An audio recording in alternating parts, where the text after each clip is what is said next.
familiar because it's of one person who's here in the studio. Lichung, let me ask you, yes. for how long did you play for AFC Leopards? From 1982 to 1993.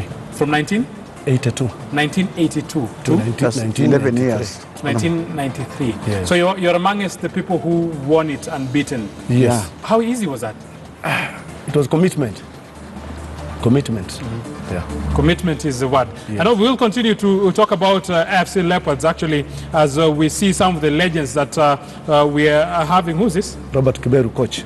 Robert Kiberu. The famous. Yes, the late Robert Kiberu. Which year was this? 1982 to 86. Another notable face. I don't know what happens when you see these faces. Peter Uma. Strike also. And remember that uniform. Names that will always be there in the world of football. Another notable name, Masiga. Dr. J.J. Masiga. He did wonders. He did for Kenya. Every time the always score. Number 9 that was dependable. Yes. All over Eastern Central Africa.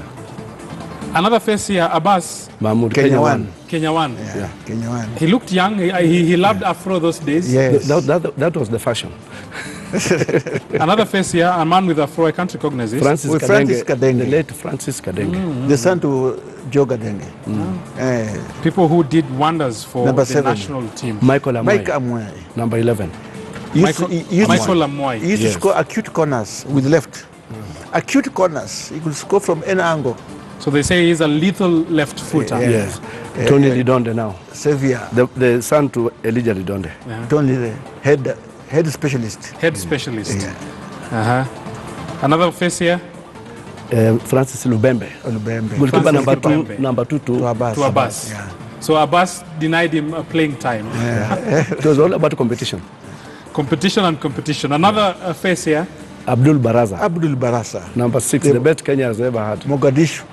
Score winner for Eastern Central. What happens? Because these are huge names, and they're names that a lot of people will remember in the world of football. Yeah. Do we have players in the last 10 years, or let me say in the last 5 years, that we will remember as much as we remember these players? That's why the reason why I brought those photographs about the character. That one is Nyawanga. Peter Lukoye. That's John Agre Lukoye. Agre Lukoye. Yeah. In the last 5 years, who are some of the notable players that you will remember from AFC Leopards? Because I know we're talking about JJ Masiga. It's a name that people remember up to now. We're talking about the Kadenges, names we remember. We're talking about Abbas. They played in the early 60s, some of them 70s, 80s. I would say the only... But those names are still there. The only people I can now refer to as legends in AFC now is that team that came from Division 1, Imbalabala and the rest. Those are the fellows who made the team proud. By bringing when Imbalambala was the captain. Yeah, to bring it back in the Premier League. And they even went up to Ethiopia for the Africa Cup Winners' Cup. They went to the 3rd round. Yeah, they're saying legends. And something that actually this gentleman in studio is saying is that most of these legends are not a happy lot because they're nowhere in the ranks of the FC Leopards den at this particular time as their struggles continue. Let's listen about a different sport altogether, and that is a softball. It is a sport that is gaining a lot of traction here in the country. And today we will be having a friendly game for the national ladies side. But earlier we had different matches. Linda Rotunu Kwenyike had a pitched camp there. Rotunu, what exactly is happening and what should we expect? And for those who do not know anything about softball, educate us. So Moses, today we get to mingle, interact with the softball fraternity right here at the African Nazarene University grounds in Nairobi. Softball is just one of the sports played in the country. As you can see, I'm putting on a glove. This is one of the equipment that is used in the sport. And just behind me is a match currently ongoing between Multimedia University and Kenyatta University. It is a men's match and a continuation of the Meru series of the season's league series, which took off in September. The season begins in September and comes to an end in March, meaning this is just a wrap-up of this season for the softball fraternity. Now, joining me right now is Francis Njeru, the coach, one of the coaches in the sport, and also the Multimedia University coach. Coach, how are you doing today? I'm good. And I see you already put on the glove here. You have a ball. Kindly tell us what is going on here.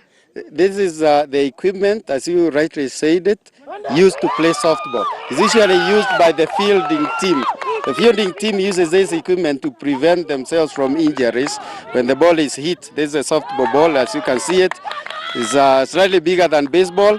So when it is hit with a bat, it can really come very fast, and you need the equipment to grab it so that you can stop the other team from scoring runs.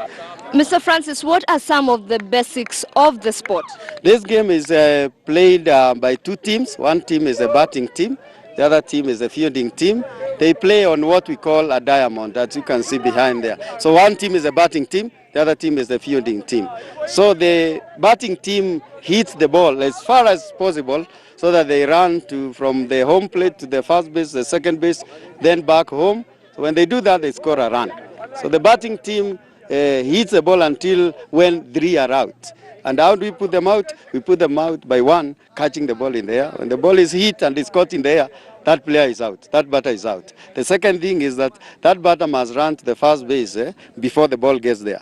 If the ball gets there before them, then they are out. The other way is tagged. When they are in between there, one of the fielders will get the ball and tag them before they get to the base.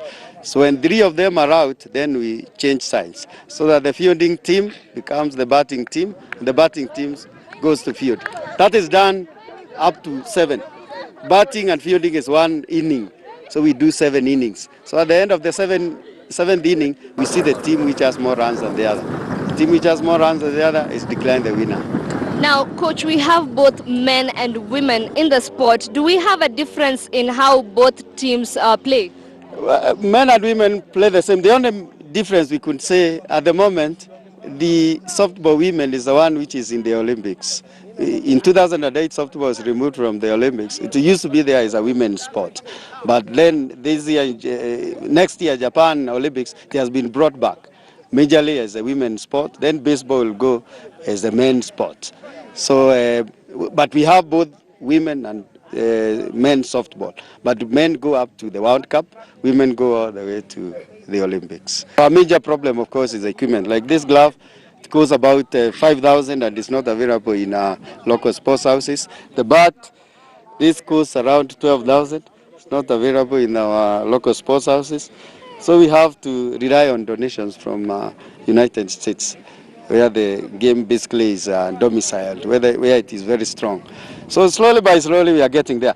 Now, Coach, you've mentioned quite some major events coming up. Let's talk about previous feats. Our national teams, how many accolades have they been able to bag in previous tournaments? Softball is not very popular in Africa, so it's really catching up. We don't have very many championships. So we've started what we are calling the East Africa Championship. Last year, Kenya won. We went to Mwanza and we are able to become number 1. Previously, Uganda has been beating us, but this time I think we have a very strong team. So this event today, we want to call it the East Africa Cup so that we can have it every year. So next year we shall go to Uganda. So we hope to other East Africa countries will join us so that maybe in the next couple of years we shall have like 10 or so countries participating in it. Thank you so much, Coach. Moses, as you've heard, that right there is Mr. Francis, one of the coaches, and that is what he has to say. He's said quite a lot. You've heard how the sport is being played. Myself, I've gotten some new knowledge today. But right now, let's move over to one of the athletes in the sport, and that is Elizabeth Wairimu, who is the captain of the national team. Liz, how are you feeling today? I'm feeling well. I'm excited. We are meeting Uganda once again. How would you say the sport is faring on, not just in the African continent, but also internationally? Softball is a big sport, especially in the United States and Asia. Yeah, it's a big sport there, and we hope to, as Africa, to take it to that level. Yeah. Since we're talking about levels, where does Kenya lie in the African map and also in the international map? In the international map, We were ranked by the governing body of both baseball and softball, the WBSA. We were ranked number 48, in the world. In Africa, I can say we were ranked 4th because we are behind South Africa, Botswana, and Uganda, so we are the 4th. We have other countries like Zimbabwe, which were not in the world ranking before, but this time they were ranked. So I think we are number 4 in Africa. Asia is well represented. America is well represented by Canada, which is number 3 in the world ranking. USA, which is number 1. Asia is represented by Japan, which is number 2. Yeah. Thank you so much, Elizabeth. Now, Moses, despite the challenges the softball fraternity faces day to day, they still rather acknowledge the fact that they are a growing sport with quite a bright future. As you can see, the interest in which the young individuals right here at the field are paying to the sport. Back to the studio. Thank you very much, Linda Rotunu Kwenyike there, telling us what we need to know about softball. I know a lot of people don't know about that sport, but we have a national team, and that team is trying as much as possible to be a dominant force in Africa at the same time in the world, saying that Kenya has been ranked in position 49. I know we can do better if we take a lot of the brimming young talent to try as much as possible and see if that is where they're supposed to be playing. I'm seeing a message here from Sedo, an adamant AFC Leopards fan, saying that he's loving the insights. I don't know if Cedric Musumba, you were happy with the results that AFC Leopards have been getting in the recent past, but I know sadly not, because not a lot of AFC Leopards fans are happy with that result. For now, let's cross over to Parklands, where Conrad Mandela has been pitching camp. We know we have the Parklands hockey tournament. I know, Conrad, when we talk about hockey in the country, the team that comes in mind is Telkom, and that is because of what they've been able to achieve. What exactly are we having there today, and what should we expect? Because I know it is a 2 days tournament. Thank you, Moses. Back in studio, we are here at the Parklands Sports Club, where we have the inaugural Parklands Sports Club hockey tournament, which is a precursor to the season, the coming season, which is supposed to start in the next two weekends. We have Kenya Police here. We have the likes of Nairobi Simba, we have Ane, we have Green Sharks and Wazalendo, which are the top clubs in the team. We also have sailors who are both ladies and men. We have Nairobi University, who are also represented in the ladies and the male category. And we just to give you some of the results, Ane has managed to beat Wazalendo B by 2-0. Kenya Police has managed to overcome KCA, who have just been relegated from the Premier League to the Super League, by 1-0. Green Sharks managed to beat Wazalendo by 2-0. UON surprisingly pulled a 1-0 draw against Kenya Police, another side of the Kenya Police, and Nairobi Simba managed to beat Stingers by 1-0. And we are just joined by Moses Cheplait. We are joined by Moses Cheplait. Currently, Wazalendo has just managed to get a score against Stingers, and as we can see, Moses Cheplait is here with me, who is one of the Kenya international players and currently in the police team. Moses, how do you feel since we've been out of the season hockey action since December? Coming back, this is your second tournament to participate in? Yeah, we have this is the second tournament. We are trying our best, at least to see if we can rectify the mistakes that we did last season, and see if the young players can be able to do something this season. Talking of Kenya Police, we didn't see a male representation in the Africa Club Championships. Are we expecting Police, since you came in second, to have a representation in the African Cup Championships come this year? Yeah, maybe we shall try our level best to see if we can try our best if the administration allows us to go. But I'm sure that this year we're going to represent the country. Moses, as you've heard from the police side, we are hoping to have a representation from Butali and Kenya Police in the coming season. Unfortunately, Telkom is not represented in this tournament, but we've seen part of their players playing for other teams. And right now, I'm just joined by one of the organizers of this tournament, who is Vincent. Vincent, you've organized. This is the last. This is the last tournament to the league, which is starting in the next 2 weekends. Having come up with this tournament, what has it taken for you to come up with this tournament? Yeah, it's actually been a long way since we started planning for this tournament. That is the end of last season, whereby our co-administrator guys who used to support us and sponsors had to retrieve their budget away from the Parkland Sports Club as a whole, as a hockey team. So we came up with a GM, a board of committee from Parkland Sports Club, and we decided to come up with this tournament in a way that to raise funds probably when it comes to our registration and transfer windows and all that. So we managed actually to organize this since December, and it's actually working out well. We didn't actually expect such a turnout, but we thank God, and it's being the first time. We look forward to improve come next season. Okay, Moses, just on 2nd of March we'll have the 2019 season kicking off, and just to give you part of the teams that are here, Park Road, who have been relegated from the Premier League to the Super League, will be in action in the first match of the Super League season. Back to you, Moses, from Parkland Sports Club. I'm Conrad Bihembo.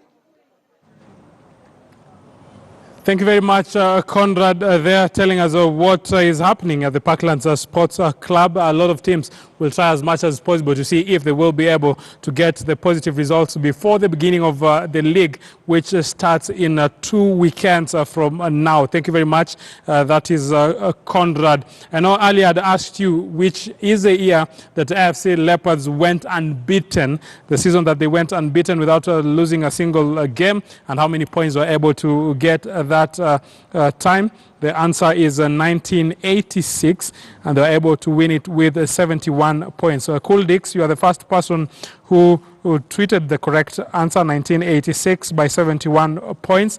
The same time, I'm seeing Lamek Regan. You also tweeted your correct answer. Lamek Kigan, I've followed you too, so you will be giving me your contacts, and I'll be telling you how you will be getting your hampers courtesy of 1xBet. Very quickly, let's look at what is happening in the Kenya Cup, because we have the Kenya Cup menu, and in the Kenya Cup there is a lot that is being expected. This is a game that will be played on Sunday. Kenya Harlequins against Strathmore Leos will be played on Sunday, because it has the two teams say that they have commitments today, so that a tie has been pushed to Sunday. But before that, we'll be having the Saturday matches. And when you think about the Saturday matches, we have plenty. KCB against Cabras. It is a big tie, the biggest game of the season. Ask me why. Because KCB have been thrashing Cabras in the last finals that they've been meeting. And at this particular time, Cabras Sugar are on top of that Kenya Cup, having not lost even one game. That tells you that makes that game become a special game that all these teams will try as much as possible to see if they will be able to win. Remember, for Cabras, in their last outing, they played against the Homeboys, and they're able to win that game 39-24. They're coming in this game saying that they want to beat KCB. A KCB side that were able to get a 25-3 victory in their last outing against the Impala last weekend. Top Fry Nakuru will be playing against Mwamba RFC. For Mwamba, not the best of season. Also Nakuru, not the best of seasons. Remember, total nondescripts, the other side that dented KCB. KCB has lost only one game, and that game was their first game of the season, which they played against total nondescripts, a side that has been having kind of mixed kind of results. So for them, Total Nondescripts will be playing against Black Blood. Remember, for Black Blood, they had a narrow, very important 16-15 win against Kenya Harlequins in their last outing. Mean Machine, they will be playing against the Menengai Oilers. For Mean Machine, they'll try as much as possible to see if they will be able to get a victory, because remember, for Mean Machine, they have a lot that they need to bring on their side. The Kenya Cup standing, very quickly, we look at the standings. This is how the standing looks. Kabras, I've told you, they have not lost even a single tie this campaign, but they have that crucial match against KCB, a match that maybe will define their season. If they win it, then it will be an epic victory. Kick-off time, 4 p.m. Very, very much this day. Nondescript, the third position. Kenya Harlequins for the Homeboys. We can't see they are on the 6th position. We move to the other side, where we have other teams that are struggling, not having the best of seasons. Mean Machine, they are on the tail end of that log on the position 12. They've been able to play 10 matches and they've registered only 1 victory. Not the best of results. Another university side is Strathmore Leos, also having only registered 1 victory. They have 10 points on their side. The Black Blood is the other university side from Kenyatta University, trying as much as possible to see if they will not go under this time out. That is how it looks. But I know in the Impala game against Homeboys, do we have it? Impala game against Homeboys is a game that is currently live, and I know for Homeboys they will try as much as possible to see if they will be able to get a win. For Homeboys, remember in their last outing they went down 24-39 against Kabras. I'm not sure if we have do you have the pictures for Homeboys against Kabras? I think no, but let's take a look at the Team Kenya, because we know we have the Kenyan team that is expected to do duty for the country in the HSBC World Sevens Series. We have Jacob Oje. He is a guy who will be leading that side. Remember, this is a team that will be playing in Vancouver and also Las Vegas. So Vincent Onyala, Dennis Tabu, Johnson Olindi, Brian Wahinya and Bush Mwale amongst the guys who are expected to do duty for the country. We have Cyprian Kuto, Haman Humwa, Charles Owino, Michael Ogevi returns. Remember, for Michael Ogevi, he has been missing in action because the last time he played for Kenya, it was under Paul True. He comes back to the fry. We have Amund Anywa there, who also will be making a debut this time out. So a lot of players who are expected to do duty for the country in the 2 series that will be coming the Kenyan way. So let me get the final comment from this gentleman about FC Leopards. What next for the Leopards? Because as per now, things are not that good. But where do we go from here as we conclude? I believe we are moving. We are going to move from the top, from the bottom to top. I believe so. With this concerted effort, working together, I believe the Leopard is going to move to top. Remember, a Leopard never changes. It is sports. We may be down, but I believe we are going to be on top. Matthew Porras, they are saying that there is hope from a bottom going up. We wait and see if they will not go down, but go up. Peter Lichungu, what's your sentiment? As ex-players, we are ready to do the recruitment for them, help the technical bench, not us alone. We like to work with the technical bench and get them try to get them the right players. And we would like them to do the right thing from the onset. Let the professionals do what they know best. Let the technical bench get what they require to deliver. Number 2, let us bring back the trust of members. Yeah? Assuming we had 10,000 members, or let's say 1,000 members, giving each 10,000 shillings. How much would FC is worth? Yeah, FC is worth a lot. Let us regain our, we are a brand that is not being used, completely wasted, but we have a chance to retrieve ourselves. So let the right people do the right job. When the situation where you find an official who is supposed to take care of security at the stadium, you find is the one making the club lose money by fighting on that pitch. What do you expect? Negative results. Negative results. Thank you very much. That is Peter Lichungu telling us that there is still a hope. At the same time, Matthew Opora. Remember, for Lichungu, he played for FC Leopards in the 80s. For Matthew Opora, he has been trying to be the chairman for this club, but he's been there in the leadership, helping out wherever he can, saying that there is still hope in